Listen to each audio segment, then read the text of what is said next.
Hello students, my name is Azhar Khan and welcome to my YouTube channel Khan trickster. आज का हमारा topic है calendar. जो एग्जामिनेशन पॉइंट ऑफ व्यू से अगर देखें तो एसएससी के हर एक एग्जाम में इससे क्वेश्चन आता ही आता है। उन क्वेश्चंस की बात करेंगे जिसमें ट्रिक्स अप्लाई होनी चाहिए, लेकिन आपको ना मालूम होने की वजह से आप उसमें बहुत ज़्यादा टाइम वेस्ट करते हैं। तो चलिए आज की क्लास को शुरू करते हैं। देखिए टाइप नंबर 1 पर चलते हैं अपने। If we have to find that the given year is a normal year और अ लीप ईयर। अगर हमें फाइंड करना हो, ज्ञात करना हो कि दिया गया वर्ष एक सामान्य वर्ष है या लीप वर्ष है, तो कैसे करेंगे। देखिए इसके दो केसेस बनते हैं। पहले केसेस में क्या है, अगर आपको सेंचुरी गिवन हो। सेंचुरी का मतलब क्या है, अगर आपको मान लीजिए 1200 सन दे रखा हो तो आपको इसको कैसे फाइंड करेंगे, ये लीप ईयर है या नॉर्मल ईयर है। तो आप इसको कर दीजिए 400 से डिवाइड। अगर ये 400 से कंप्लीटली डिविजिबल है तो क्या होगा, ये ईयर लीप ईयर होगा। करेक्ट है। अगर नॉर्मल ईयर है, मान लीजिए 2004 है, 2004 है, तो इसको आप क्या कीजिए, 4 से डिवाइड कीजिए। 4 से डिवाइड करेंगे, अगर ये कंप्लीटली डिविजिबल हुआ तो ये क्या होगा, एक लीप ईयर होगा। करेक्ट है।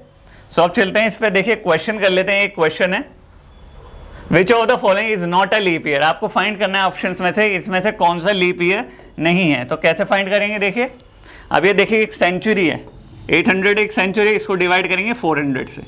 ये कंप्लीटली डिविजिबल हो रहा है तो ये एक लीप ईयर है। ये भी एक सेंचुरी है, इसको भी 400 से डिवाइड करेंगे। क्या आ रहा है, ये भी लीप ईयर आ रहा है, कंप्लीटली डिविजिबल हो रहा है।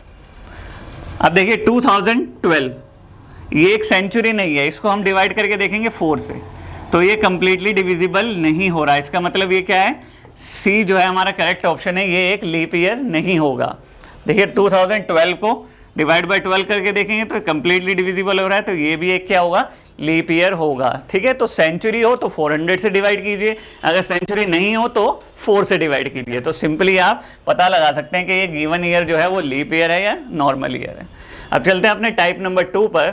देखिए टाइप नंबर 2 पे क्या होगा, आपको अगर मान लीजिए कोई डे दिया हुआ है, जैसे आज मंडे दिया हुआ है, मान लीजिए आप मंडे आज, ठीक है, और आपसे पूछा गया है कि भाई 64 डेज बाद कौन सा दिन होगा, 100 डेज बाद कौन सा दिन होगा, 90 डेज पहले कौन सा दिन रहा होगा।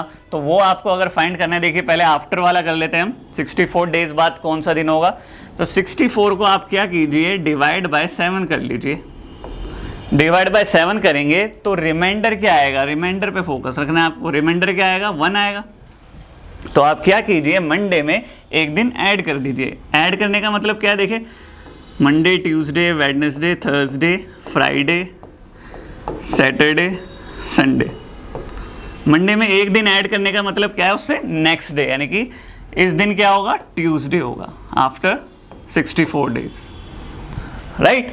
और अगर ऐसे ही मैं 100 डेज बाद निकालूं तो 100 को किससे डिवाइड कीजिए, 7 से डिवाइड कर लीजिए। 7 1 जा 7, 7 4 जा 28, रिमाइंडर कितना बचा भैया, इसमें 2 बचा।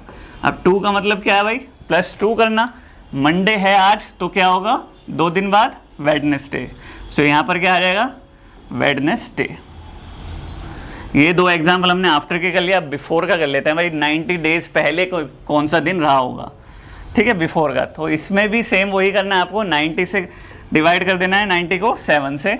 7 1 जा 7, 7 2 जा 14, यहाँ बचा 6। लेकिन इस बार क्या बचा, -6 बचा, क्योंकि पहले का निकालना है। -6 में क्या करेंगे भाई, आज मंडे है तो देखिए सैटरडे, संडे, मंडे, ट्यूसडे, वेडनेस, ये क्या है मंडे, संडे के बाद मंडे, यहीं पर कर लेते हैं हम।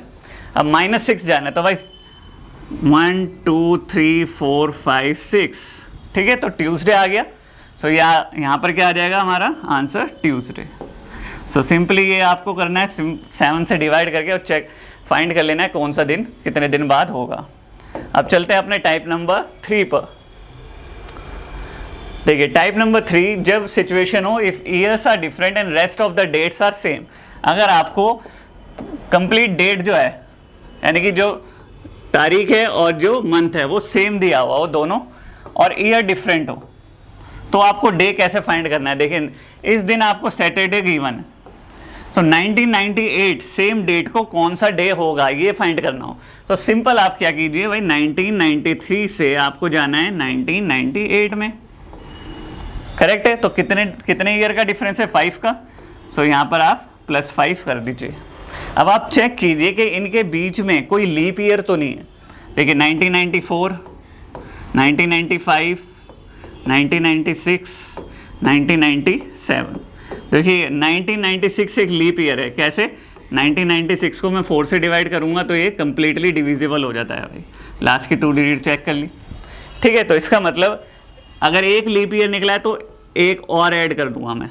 अगर 2 निकलते तो +2 मैं कर देता। तो यहाँ क्या आ जाएगा? +6। इसका मतलब आप सैटरडे में +6 करेंगे तो कौन सा डे आएगा भैया? फ्राइडे, ठीक है। सो आंसर आ गया आपका इसका फ्राइडे। अब चलते हैं अपने नेक्स्ट पर। अगर आपको ईयर जो है वो पास्ट का दिया हुआ है, अभी तो फ्यूचर का दिया होता है, पास्ट का दिया हुआ है। देखिए 1999 की आपको डे दिया हुआ है, डेट सेम है, वही केस है क्योंकि थर्ड केस ही कर रहे हैं हम। और फाइंड करना है किसी पास्ट ईयर का, 1993 का। सो 1999 को सैटरडे है तो 1993 को कौन सा डे होगा? सो सेम वही चीज़ करनी है भाई। डिफरेंस कितना है? 6 साल का। तो बस यहाँ पर क्या कर देना, इस बार आपको -6 कर देना। जब पास्ट में जाओ तो माइनस और फ्यूचर में जाओ तो प्लस। और फाइंड कर लो भाई इसमें कितने लीप ईयर हैं, इनके बीच में जो ईयर आ रहे हैं इसमें कोई लीप ईयर तो नहीं है। तो भाई एक ही है जो पिछले हमने किया 1996। सो यहाँ पर कर दो इस बार -1, नॉट +1, क्योंकि हम पास की बात कर रहे हैं। सो -7। अब देखिए -7 हो या +7 हो, डे क्या होगा फिर? सेम रहता है। तो यहाँ पर क्या आ जाएगा? यहाँ पर भी सैटरडे होगा। करेक्ट है। अब चलते हैं अपने लास्ट टाइप पर, टाइप नंबर 4 पर। देखिए if we know the day on first और last day of the year, अगर हमें साल का पहला दिन पता है तो हम लास्ट डे कैसे फाइंड करेंगे भाई?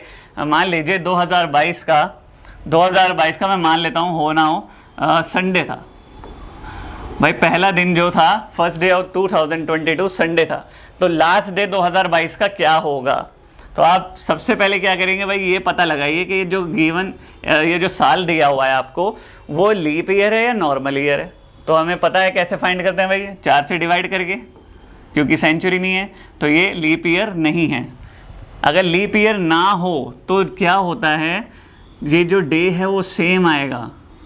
अगर पहले दिन संडे था तो लास्ट डे भी उस साल का क्या होगा? संडे ही होगा। करेक्ट है। अब एक एग्जांपल देखिए, मैंने लीप ईयर का ले लिया, ये 2024 है। यहाँ 2024 को मान लीजिए आपका मंडे था, मंडे होगा, ठीक है। और चेक कीजिए अब भाई जो गिवन ईयर है वो लीप ईयर है या नहीं। तो लीप ईयर कैसे डिवाइड करेंगे? 4 से डिवाइड करके देखेंगे तो यस ये लीप ईयर है। तो लीप ईयर के केस में आपको क्या कर देना है, इसमें +1, यानी कि जो नेक्स्ट डे होगा, सो ट्यूसडे। अगर साल के पहले दिन 2024 के मंडे था तो लास्ट डे क्या होगा? ट्यूसडे होगा। तो लीप ईयर के केस में आप कर दीजिए +1, और नॉर्मल हो तो क्या कर दीजिए? सेम रहता है, ठीक है, सेम डे रहता है। सो आज की क्लास में सिर्फ इतना ही करेंगे। मिलेंगे आपसे नेक्स्ट क्लास में। अगर वीडियो पसंद आए हो तो लाइक और शेयर ज़रूर करें और चैनल को सब्सक्राइब करना ना भूलें। Thank you so much for watching the video.